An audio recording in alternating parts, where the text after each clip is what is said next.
네, 태어나서 처음 이렇게 환대를 받는 것 같습니다. 감사합니다. 역시 은혜로운 교회는 언제 와도 반갑고 좋은 것 같습니다. 하나님께서 우리에게 허락하신 귀한 시간에 하나님이 예비하신 은혜로 가득한 시간 되길 주님의 이름으로 축원합니다. 아멘.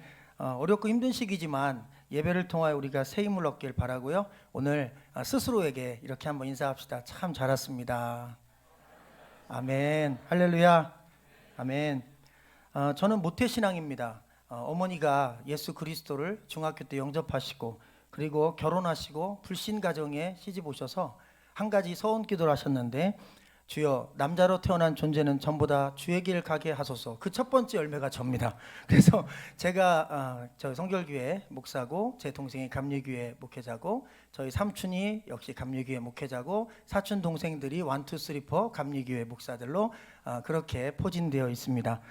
아직 사모가 나오지 않았는데 제가 딸 셋이기 때문에 주께서 부르시면 언제든지 주의 종의 아내로도 기꺼이 저는 기쁨으로 보내고 싶습니다. 물론 장애는 있어요. 아내가 한 번 더 기도해봐라 이렇게 해서 같이 상의는 필요하겠지만 저는 좋습니다. 목회의 길을 가는 주의 종들의 그 걸음이.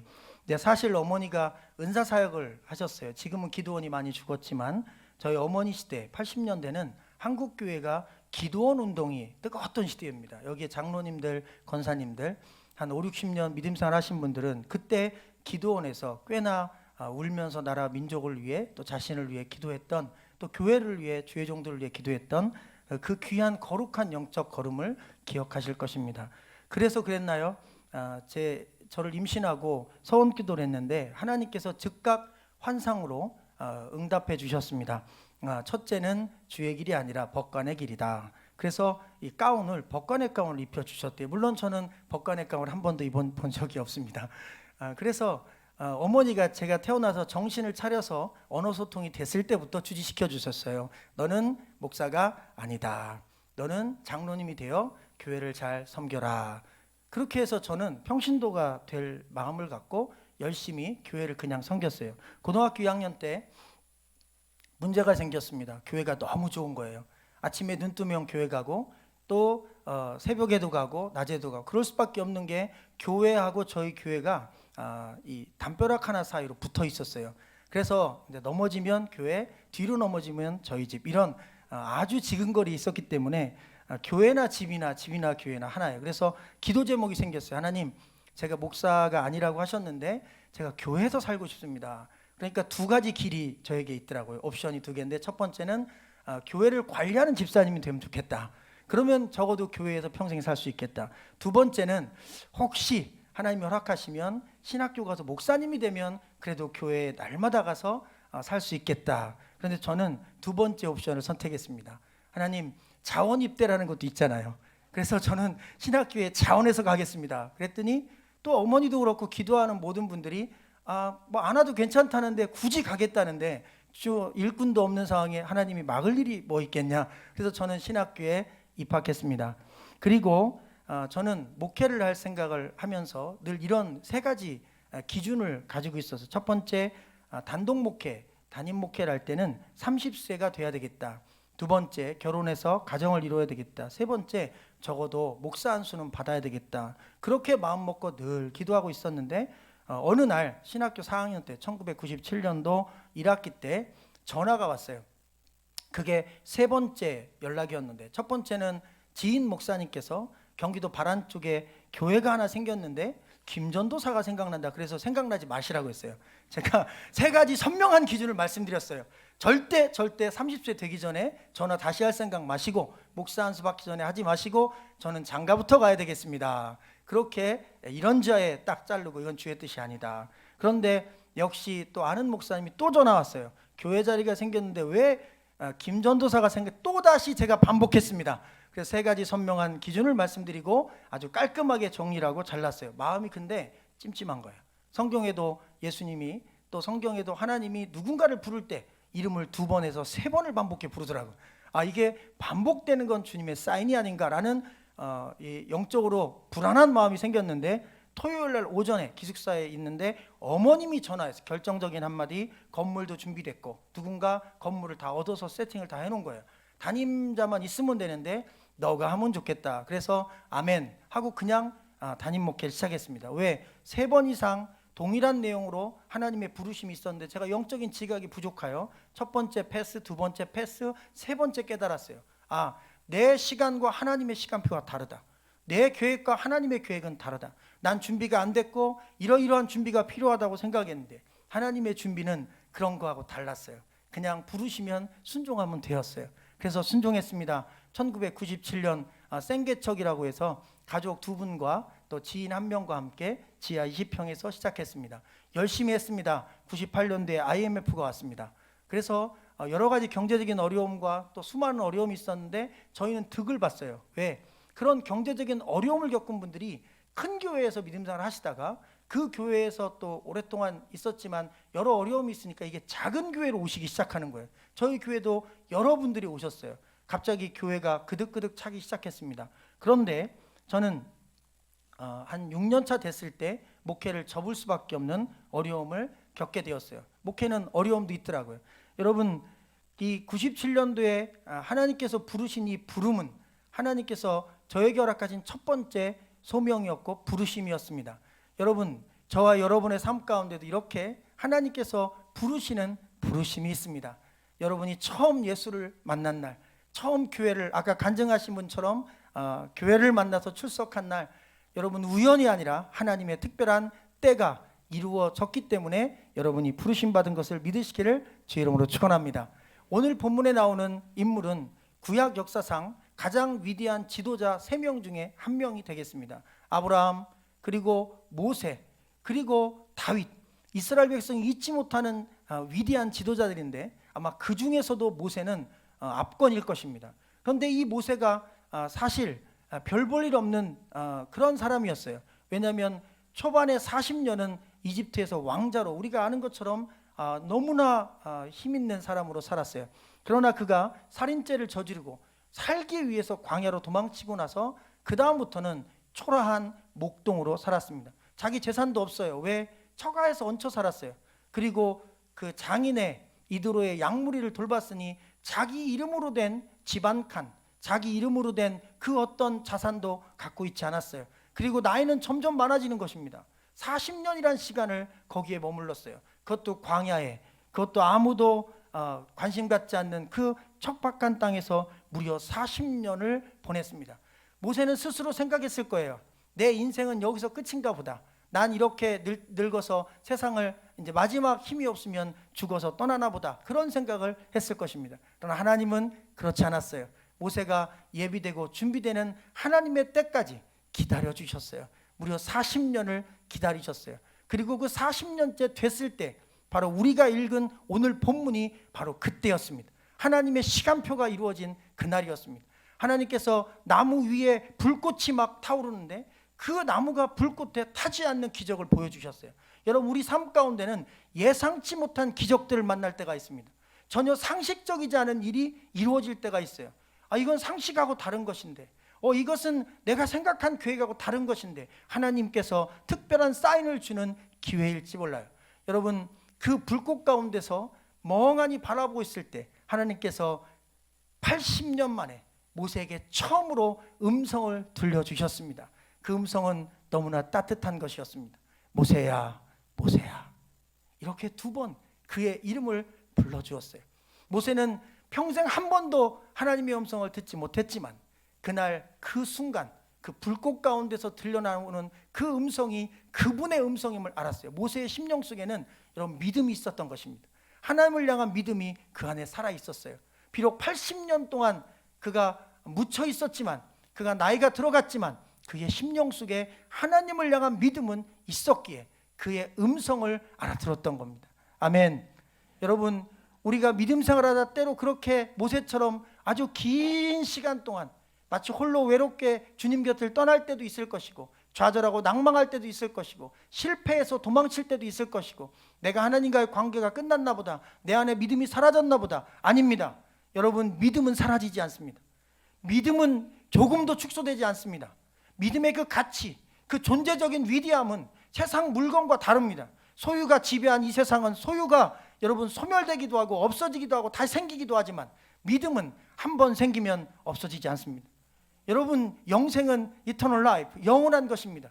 하나님이 허락하신 이 믿음이라는 것, 하나님이 내게 주신 이 위대한 선물은 여러분 세상 그 어떤 위협도, 그 어떤 어려움도, 역경도, 내 감정이 무너졌다 해서, 내 삶의 여러 가지 지경이 여러분 넘어졌다 해서, 여러분 나빠졌다 해서 내 안에 있는 이 위대한 하나님과의 영적 관계가 소멸된다 생각하면 안 됩니다. 믿음은 항상 그대로 존재해 있습니다. 할렐루야.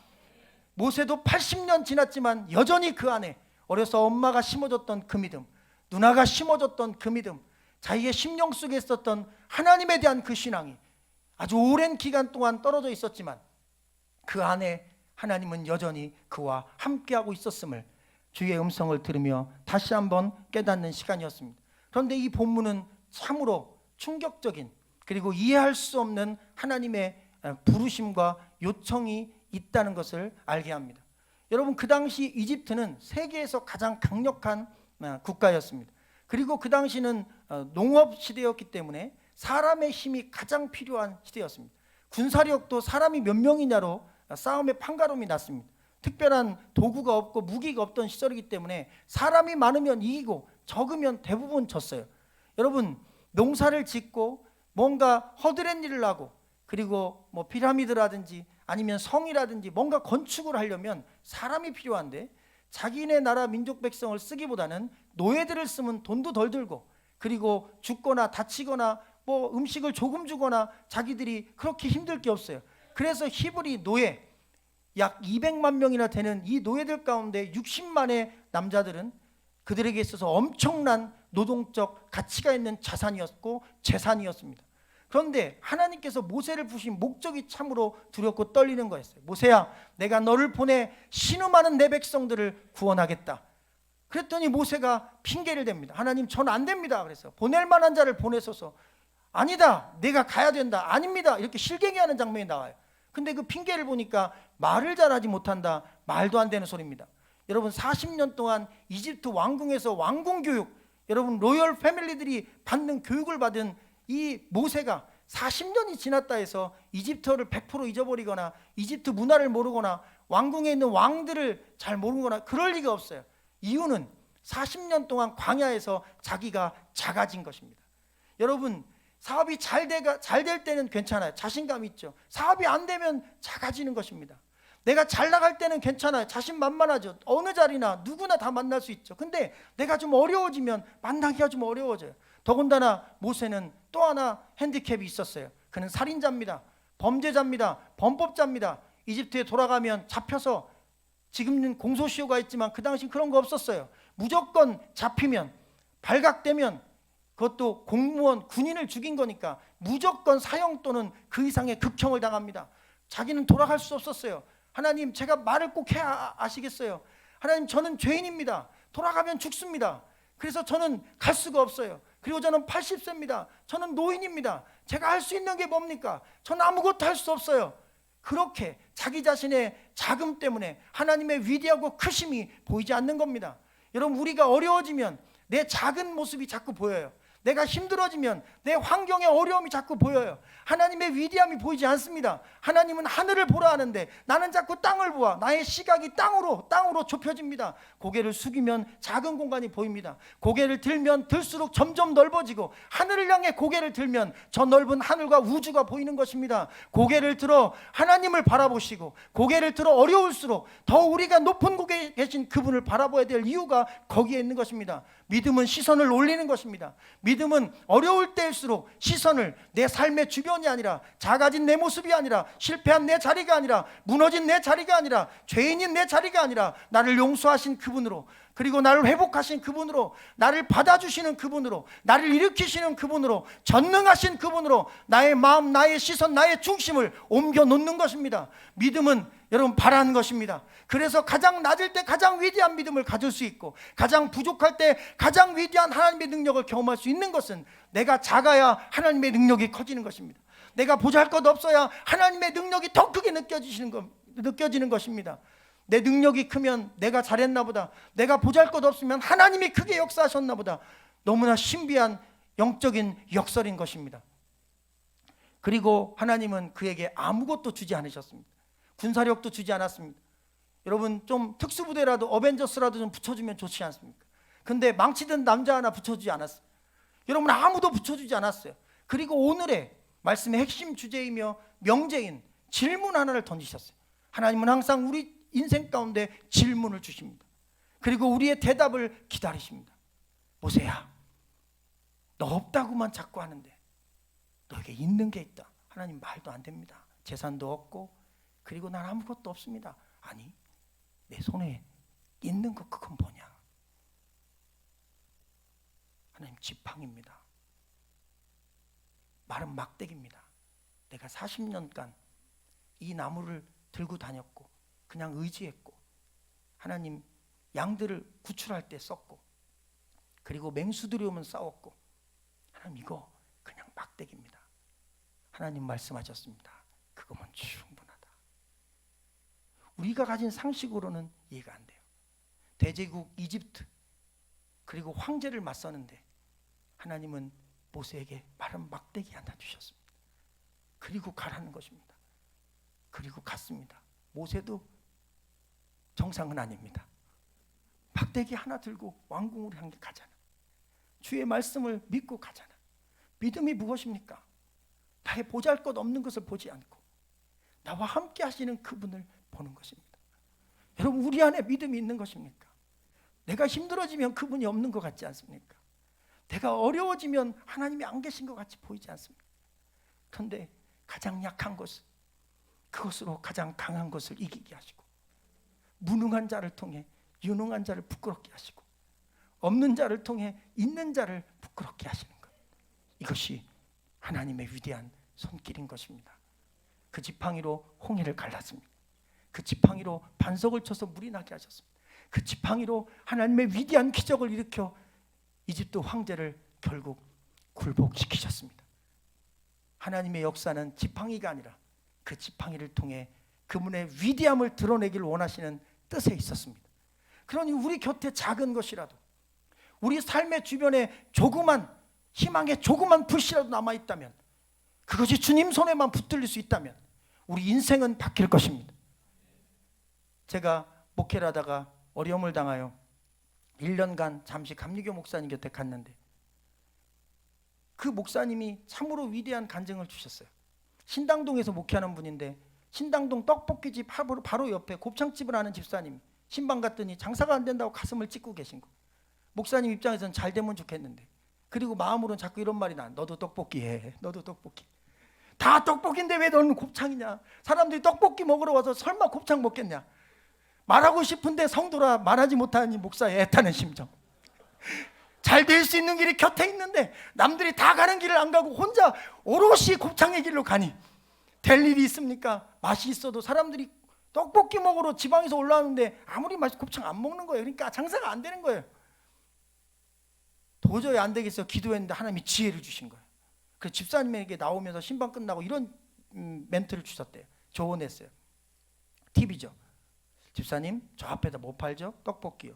집사님은요? 곱창이요. 합쳐봐. 떡곱창. 대박 났습니다. 여러분, 실제로 이 떡곱창이 출시된 이후에 신당동 떡볶이에 지쳤던 수많은 영혼들의 안식처가 됐다는.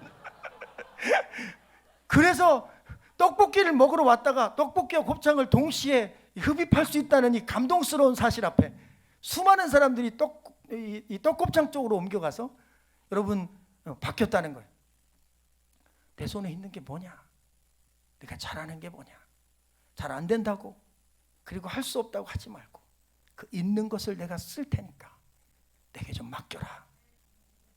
가장 낮을 때, 가장 어려울 때가 그분의 능력을 가장 크게 경험할 때입니다. 목회 사역을 어려움 끝에 잠시 쉬고 그리고 회복하고 있을 때 저희 지도 교수님이 저희 학교의 총장이 되셨습니다. 그리고 총장님 되시면서 저에게 전화를 주셨어요. 김 전사, 내가 총장으로 들어갈 때 김 전사가 교목으로 와서 이 학교의 영성을 책임져 나는 행정을 하면 좋겠네. 어찌하겠는가. 전 주저하지 않았습니다.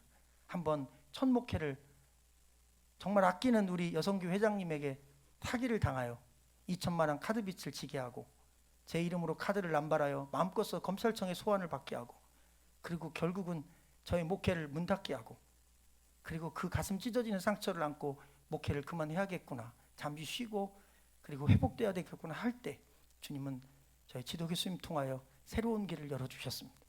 한 길이 막히면 새로운 길이 열린다는 사인이기도 하니 아픔만 가지고 절망하지 말고 다른 길을 주시겠지. 새로운 길이 열리겠지.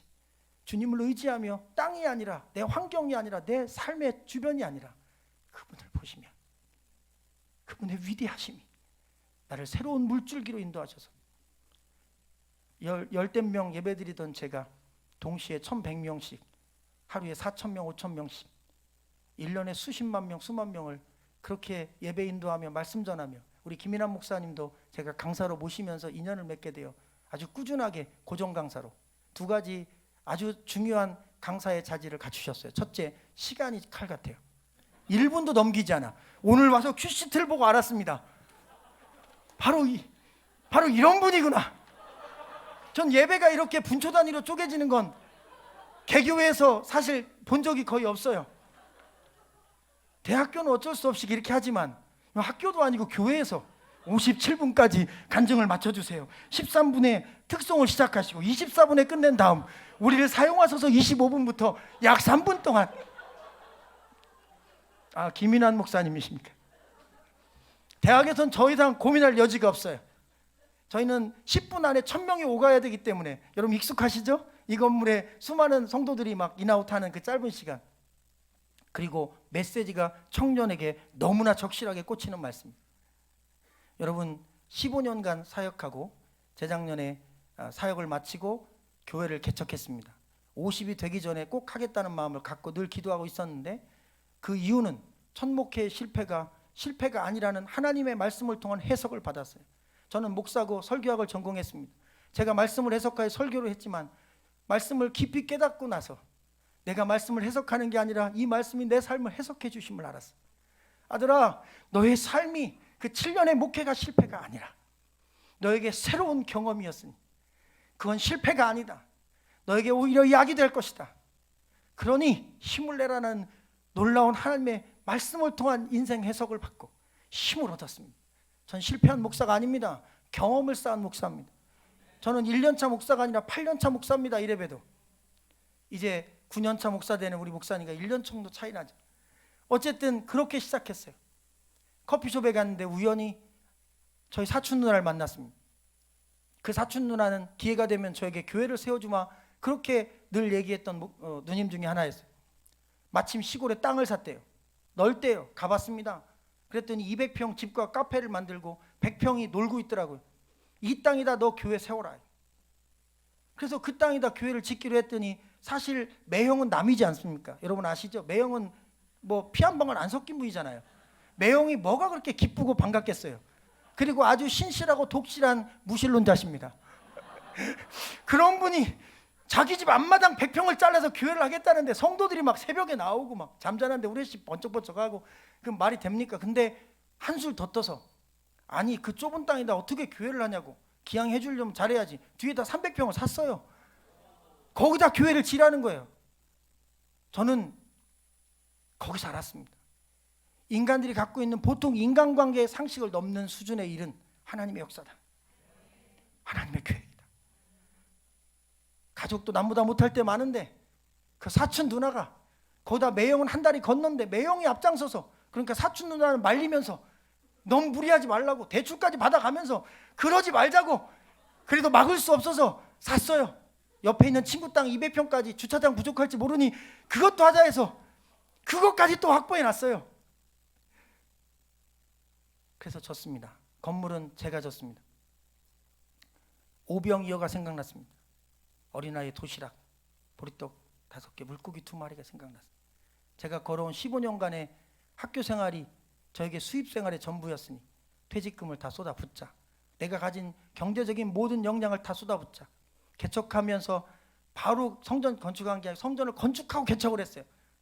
가장 어려운 게 개척, 그 다음 어려운 게 건축인데 두 가지를 한 번에 그것도 성도 빵명으로 저희 아내와 둘이 3개월 동안 죽을 뻔했습니다. 어머니가 어느 날 묻더라고요. 죽어도 좋겠냐고. 그래서 괜찮다고 했습니다. 마음을 이미 작정했다고 했습니다. 하나님 성전 내 평생에 딱 한 번이라도 성전을 짓고 주님 섬길 수 있다면 전 그걸로 만족한다고 했습니다. 남들이 얘기했습니다. 남의 땅에 왜 건물 짓냐고. 사촌도 남이라고. 그가 망하거나 어려움 당하면 다 뺏기는데 절대 못 뺏는다고 했습니다. 사람들은 소유론적 존재에 살기 때문에 그 건물 뺏길까 봐 걱정하지만 주님은 내 마음 받으셨기 때문에 난 이미 성전을 봉헌했는데 무엇을 뺏어갈 게 있냐 말이에요. 세상에 그 어떤 누가 주님 앞에 드려진 이 마음의 오병이어를 뺏어가겠냐 말이에요. 할렐루야. 우린 믿음으로 사는 거지 상식으로 사는 게 아닙니다. 우린 주님을 향한 믿음으로 사는 거지 여러분 내 존재의 연약함에 무너지는 게 아닙니다. 할렐루야. 하나님 살아 계십니다. 마른 막대기로 200만 명을 구원하시고 마른 막대기로 세계의 열강을 굴복시키고 오병이어로 2만 명을 먹이시고 지금도 여러분의 삶 가운데 작은 부소리 같은 희망의 한낱의 작은 것이 있을지라도 여러분 하나님은 그것을 통해 큰 역사 이루실 것입니다.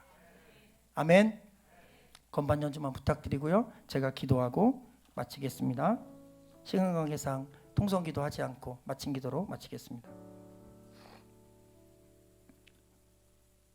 살아계신 주님, 예배도 위협받을 만큼 온 세상이 어수선합니다. 바이러스 하나만 돌아다녀도 무서워 떱니다. 죽지 않으려고, 오래 살려고, 그리고 병들지 않으려고 노력합니다. 근데 하나님, 영생이 있다는데 반응이 없습니다. 영원한 삶이 있다는데 농담으로 여깁니다. 예수 믿으면 구원받는다는데 사람들은 귀담아 듣지 않고 단 몇 년, 몇십 년 이 땅에서 잘 먹고 잘 살고 건강하는 데만 집중합니다. 짐승도 그렇게 삽니다. 그러나 하나님의 피조물, 창조물 우리는 땅만 보고 사는 것이 아닙니다. 영원한 세계를 바라보며 살아갑니다. 잠시 머무는 안개 같은 이 세상에서 내게 주신 소유로 무엇을 할까? 내게 주신 건강으로 무엇을 할까? 내게 주신 이 작은 것 남은 것으로 무엇을 할까? 광야 한복판에 40년간 나무 막대기 하나 들고 대화 상대 하나 없이 외롭고 쓸쓸하게 실패자로, 범죄자로, 죄인으로, 그리고 아무것도 없는 인생이 무너지고 망해진 그런 처참한 모습으로 40년을 버텨낸 바로 그 모세를 찾아가신 주님, 우리 어려운 형편 속에, 우리의 무너진 마음 속에, 그리고 힘겨워진 가정생활, 부부관계 속에 말 제대로 듣지 않는, 내 뜻대로 움직여주지 않는 방황하는 내 자녀들, 우리 가정의 그 문제 속에 주님 찾아와 주시옵소서. 주여, 내게 작은 것이라도 있다면 드릴 테니 주님 마른 막대기처럼 써주시고 오병이어처럼 기적을 베풀어 주셔서 나를 통해 가정이 회복되고 나의 사업이 회복되며 경제가 회복되며, 그리고 그 에너지와 그 소유가 나를 위해서만 쓰임받는 것이 아니라 하나님 나라와 그 영광을 위하여 값지게 쓰임받는 복된 역사 보게 하여 주시옵소서. 아버지 하나님, 더라이프 지구촌 교회가 333 비전을 꼭 이루게 하여 주시고 하나님의 큰 뜻을 주님의 몸된 교회를 통하여 이루어 주옵소서. 예수 그리스도의 이름으로 감사하며 간절히 기도합나이다.